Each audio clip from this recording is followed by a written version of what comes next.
শীত মানেই পিঠেপুলি, আর পিঠেপুলি মানেই নতুন গুড় আর চালের গুঁড়ো। আর চালের গুঁড়ো শুনলেই বাড়ির প্রবীণরা তারা ঢেকির স্মৃতি হাতড়াতে শুরু করেন। কিন্তু ঢেকি ছাঁটা চালের স্বাদ এখন কোথায়? যন্ত্রের হানায় ঢেকিরও অবলুপ্তির পথে। কিন্তু সত্যি কি তাই? নদিয়ার সুশান্ত বিশ্বাসের বাড়িতে গেলে আদৌ কিন্তু এমন মনে হবে না।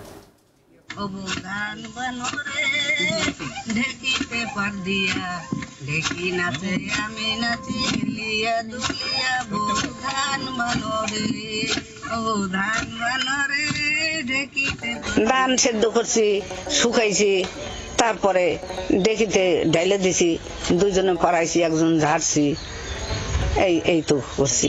চাল কুটছি, পিঠে বানাইছি, চিড়া কোঠা হয়েছে, চিড়ে বানানো হয়েছে।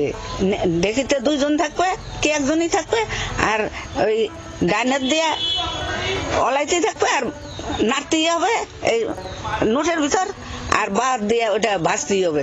ধানটা ভাজতে হবে, আবার দিতে হবে, আবার উঠাইতে হবে। শহর তো বটেই, আজকাল গ্রামের ছেলেমেয়েরাও ঢেকি বাস্তবে কজন দেখেছেন তা নিয়ে যথেষ্ট সন্দেহের অবকাশ রয়েছে। ধান ভানাই হোক বা চাল গুঁড়ো করা, দুক্ষেত্রেই বিদ্যুৎ চালিত যন্ত্রের কাছে আজ পরাজিত ঢেকি। একসময় গ্রামে গ্রামে অঘ্রাণ মাসে নতুন ফসল ঘরে তোলবার পর পৌষ সংক্রান্তিতে ঢেকির শব্দে মুখরিত হয়ে উঠত অধিকাংশ বাড়ি।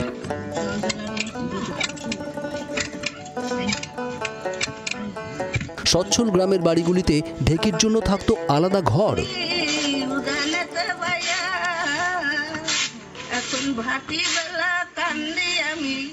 প্রথমে চাল ভিজিয়ে তারপর একটি গর্তের ভিতর ফেলে ঢেকিতে পাড় দেওয়ার পর চালুনি দিয়ে চেলে যে গুঁড়ো হয় তার স্বাদ অনন্য।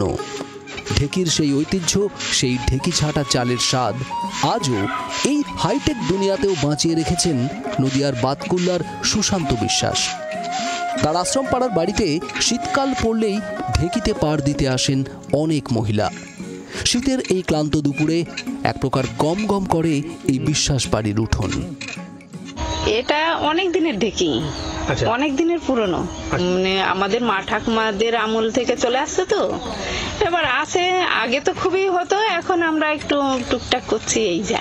এই তো এই পৌষ সংক্রান্তি আসলে মানে লোকজন সব মানে ঢেকির কোটা চালটা একটু ভালো হয়, পিঠেটা, যার জন্যে একটু আসে কয়েকজন।